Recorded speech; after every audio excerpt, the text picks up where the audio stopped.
Hello my dear students, आज हम बात करने वाले हैं इलेक्ट्रोनेगेटिविटी के बारे में, जो कि आपकी एग्जाम के पॉइंट ऑफ व्यू से बहुत ही ज़्यादा इंपॉर्टेंट है। 11th इवन 12th के लिए भी बहुत ज़्यादा इंपॉर्टेंट है। ठीक है, तो अभी समझ लेंगे तो 12th ईजी हो जाएगा। ठीक है, चलिए इसको एग्जाम्पल के थ्रू हम समझेंगे सबसे पहले और फिर इसको थ्योरी में हम देखेंगे। ठीक है, चलिए अब जनरल एग्जाम्पल है, आपने भी देखा होगा मूवीज़ वगैरह में। एक ए नाम का कोई आदमी है और बी नाम का, ठीक है, दोनों पहले दोस्त थे। दोनों क्या करते हैं कि बिजनेस करने की कोशिश करते हैं, बिजनेस करने के लिए सोचते हैं। तो दोनों क्या करते हैं, कंपनी खोलते हैं और 50,000 ए देता है और 50,000 बी देता है। ठीक है, दोनों पार्टनरशिप करते हैं। दोनों ने क्या किया, 50,000 मिलाए और एक कंपनी खोल ली। अब कुछ दिनों तक तो कंपनी सही से चलती है, दोनों को प्रॉफिट भी होता है। अब कुछ महीनों बाद में क्या होता है, बी के मन में थोड़ा सा लालच आ जाता है ना, बेईमानी करने के बारे में सोचता है और ये सोचता है कि ए को किसी न किसी तरीके से अपनी कंपनी से हटा दिया जाए और खुद उसका पैसा हड़प ले। ठीक है, तो यहां पर क्या करता है, ए जो है इसके पास बी जो है ए से सारे के सारे पैसे ले लेता है और इसको कंपनी से हटा देता है। उसका नाम भी खत्म हो जाता है कंपनी से, है ना, और पूरी कंपनी बी के नाम पे हो जाती है। ये तो था हमारी डेली लाइफ का एग्जाम्पल। अब केमिस्ट्री का एक एग्जाम्पल लेते हैं, है ना। देखिए, एक मॉलिक्यूल है हमारे पास में HCl, ठीक है, हाइड्रोजन और क्लोरीन। ठीक है, यहां पर हाइड्रोजन एटम है और एक क्लोरीन एटम है। अब इनके बीच में बॉन्ड होता है कोवेलेंट बॉन्ड। अब कोवेलेंट बॉन्ड किसे कहते हैं, बात ये भी आती है।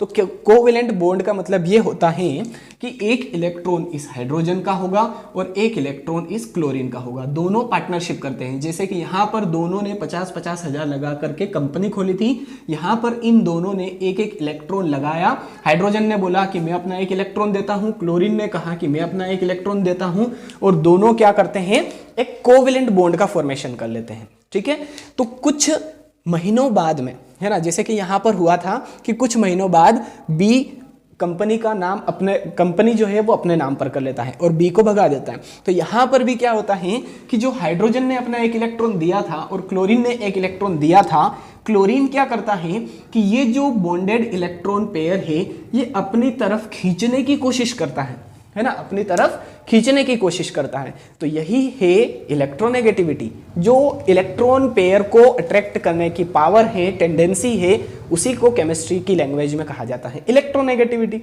ठीक है, सिंपल है। चलिए अब इसकी थ्योरी हम देखते हैं। क्या लिखा है, the tendency of an atom in a covalent compound to attract the shared pair, यानी कि bond pair of electrons towards itself is called electronegativity, है ना। शेयर्ड पेयर को या बॉन्ड पेयर को अपनी तरफ अट्रैक्ट करने की जो टेंडेंसी है, पावर है, उसी को इलेक्ट्रोनेगेटिविटी कहा जाता है। आई होप दोनों एग्जाम्पल के थ्रू आप अच्छे से क्लियर कर पाए होंगे इलेक्ट्रोनेगेटिविटी क्या होती है। अब इलेक्ट्रोनेगेटिविटी की कोई यूनिट नहीं होती है, सबसे पहली बात तो ये है ना, कोई भी यूनिट नहीं होती है। जैसे कि आयनाइजेशन एंथैल्पी और इलेक्ट्रॉन गेन एंथैल्पी की यूनिट होती थी, यहां पर इसकी कोई यूनिट नहीं होगी। ठीक है, इसको मेजर किया जाता है, एक स्केल है पाउलिंग स्केल। ठीक है, पाउलिंग स्केल के थ्रू इलेक्ट्रोनेगेटिविटी को मेजर किया जाता है। बहुत ही कॉमन है ना, पाउलिंग स्केल कॉमन होती है, मतलब बहुत सारी दूसरी स्केल्स भी होती हैं पर इसका यूज अधिकतर किया जाता है। पाउलिंग स्केल याद रखिएगा। ठीक है, तो ये कुछ जनरल बातें थी इलेक्ट्रोनेगेटिविटी के बारे में। हाँ, एक बात यह भी है कि फ्लोरीन की इलेक्ट्रोनेगेटिविटी सबसे ज्यादा होती है पूरी पीरियोडिक टेबल में। कितनी होती है, 4.0। और सीजियम की जो इलेक्ट्रोनेगेटिविटी है वो होती है सबसे कम, 0.7। सबसे ज्यादा पूरी पीरियोडिक टेबल की बात कर रहा हूं, पूरी पीरियोडिक टेबल में फ्लोरीन की जो इलेक्ट्रोनेगेटिविटी है वो सबसे ज्यादा 4.0, सबसे कम सीजियम की 0.7। ठीक है, चलिए अब बात करते हैं कि कौन कौन से ऐसे फैक्टर्स हैं जो इलेक्ट्रोनेगेटिविटी को अफेक्ट करते हैं। तो फर्स्ट लिखा है यहां पर न्यूक्लियर चार्ज। चलिए पहले सेकंड वाला जो फैक्टर है वो देख लेते हैं, है ना। ये मैंने ऊपर लिख दिया है गलती से, ये देखते हैं सबसे पहले। एटॉमिक साइज, इसको एटॉमिक रेडियस के नाम से भी हम जानते हैं। चलिए, तो इसमें क्या लिखा है, a greater atomic size will result in less value of electronegativity because electron being far away from the nucleus will experience a lesser force of attraction, है ना। देखिए एटॉमिक साइज या एटॉमिक रेडियस जितना ज़्यादा बड़ा होगा, जो इलेक्ट्रोनेगेटिविटी है उसकी वैल्यू उतनी ही कम होगी। अब भाई क्यों, ऐसा रीजन, इसका रीजन क्या है, तो मैं यहाँ पर आपको डायग्राम के थ्रू समझाने की कोशिश करता हूँ।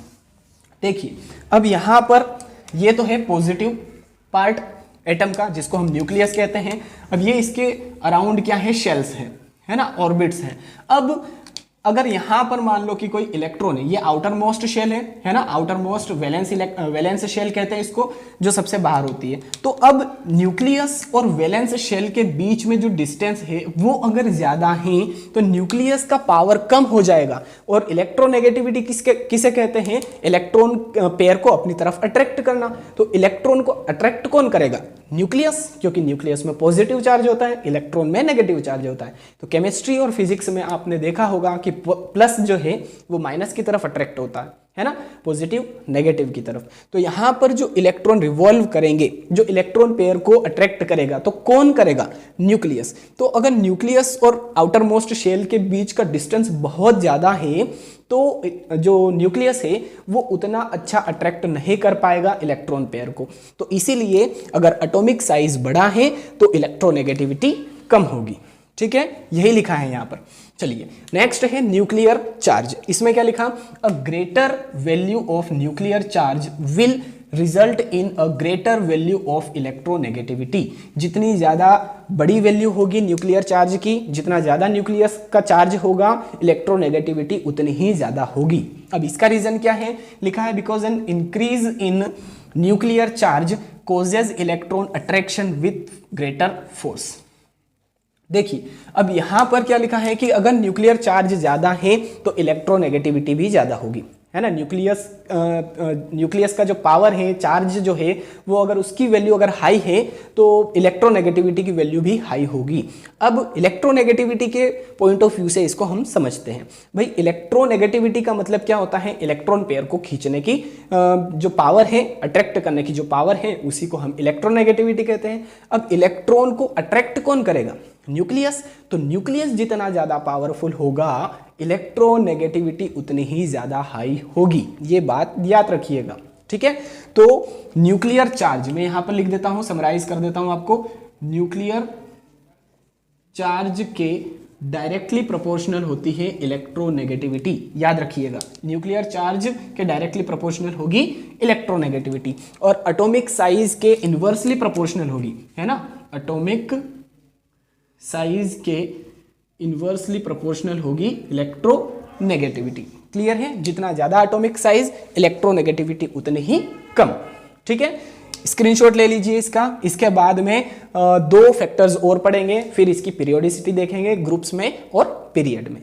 ठीक है, चलिए गाइज, लास्ट जो पॉइंट है जो कि इलेक्ट्रोनेगेटिविटी को अफेक्ट करता है वो हम देख लेते हैं। तो लास्ट पॉइंट क्या है, शील्डिंग इफेक्ट। अब शील्डिंग इफेक्ट क्या होता है, ये हम आयोनाइजेशन एनर्जी, आयोनाइजेशन एंथैल्पी वाले वीडियो में पढ़ चुके हैं, बट फिर भी मैं यहाँ पर आपको थोड़ा सा एक्सप्लेन कर देता हूँ।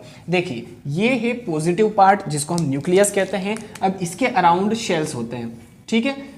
तो यहाँ पर शील्डिंग इफेक्ट का मतलब ये होता है कि आउटर मोस्ट शेल में अगर कोई इलेक्ट्रॉन प्रेजेंट है, वो जो इलेक्ट्रॉन है अंदर के इलेक्ट्रॉन्स से, अंदर के जो इलेक्ट्रॉन्स है वो क्या करेंगे, इस न्यूक्लियस के पावर को कम जाने देंगे इस इलेक्ट्रॉन के पास में। न्यूक्लियस का जो पावर है, इसको, इस पावर को ये जो इलेक्ट्रॉन है, जो इनर शेल्स है, इसके अंदर जो इलेक्ट्रॉन्स प्रेजेंट है, ये एब्जॉर्ब कर लेंगे न्यूक्लियस के पावर को, और जितना न्यूक्लियस का पावर है उससे कम पावर इस इलेक्ट्रॉन को फील होगा, है ना। तो इसी को हम कहते हैं शील्डिंग इफेक्ट। शील्डिंग इफेक्ट का मतलब ये है कि जो इलेक्ट्रॉन्स है, ये जो इनर शेल है, ये एज ए शील्ड काम करेगी इस आउटर मोस्ट शेल के लिए, है ना। यहाँ पे जो इलेक्ट्रॉन प्रेजेंट है इनके लिए एज ए शील्ड काम करेंगे, ठीक है। ये अंदर के जो शेल्स हैं ये, तो इसी को हम शील्डिंग इफेक्ट कहते हैं। बॉडीगार्ड मतलब कि मैंने आपको एक एग्जांपल भी दिया था फादर, मदर और सन का, ठीक है। फादर, मदर एंड सन। अगर सन से कुछ मिस्टेक हो जाए, कुछ गलती हो जाए, तो पापा क्या करते हैं, डांटते हैं, चिल्लाते हैं। तो मम्मी बीच में आ जाती है, वो क्या कहती है कि ठीक है गलती हो गई, माफ़ कर दीजिएगा, सॉरी बोल रहा है ना, ऐसा मतलब एक्सक्यूज देने लगती है। तो बचाने का काम करती है मम्मी।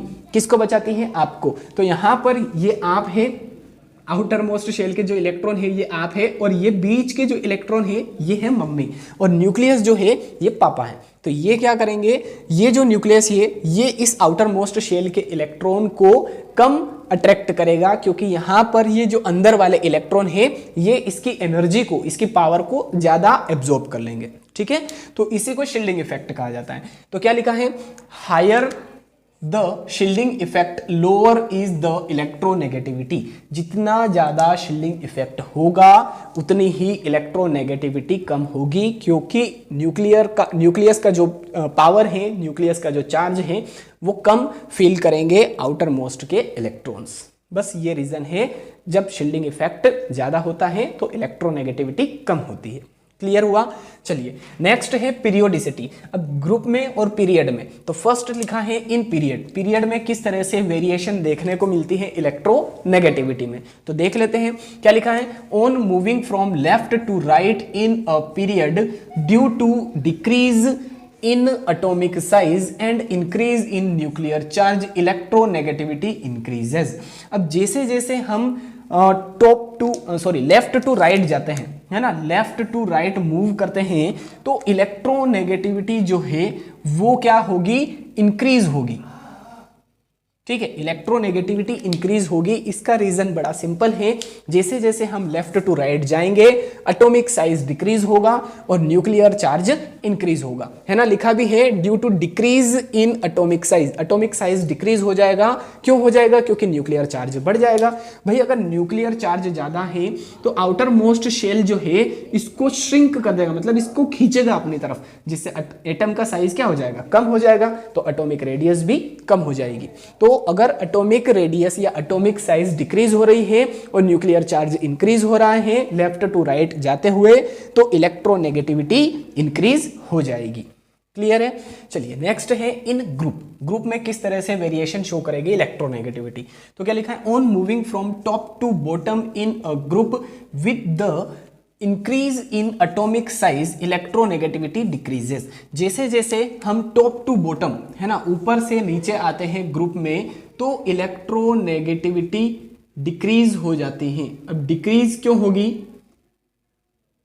डिक्रीज हो जाती है। अब डिक्रीज क्यों होगी, क्योंकि एटॉमिक साइज बढ़ जाता है। जितना ज्यादा एटॉमिक साइज होगा, मान लीजिए कि एक और शेल आ गई यहां पर, है ना, एक और शेल आ गई, एक और शेल प्रेजेंट है यहाँ पर, तो क्या होगा, न्यूक्लियस और आउटर मोस्ट जो शेल है इसके बीच का डिस्टेंस बढ़ जाएगा, जिससे न्यूक्लियर पावर जो है, न्यूक्लियर चार्ज जो है वो आउटर मोस्ट शेल के साथ में कम हो जाएगा। ठीक है, तो इसीलिए इलेक्ट्रोनेगेटिविटी डिक्रीज हो जाती है। तो आई होप जो पीरियोडिसिटी है ग्रुप में और पीरियड में, ये भी आपको अच्छे से क्लियर हो चुकी है। कौन कौन से फैक्टर्स हैं जो इलेक्ट्रोनेगेटिविटी को अफेक्ट करते हैं, ये भी आपको अच्छे से क्लियर हो चुके हैं।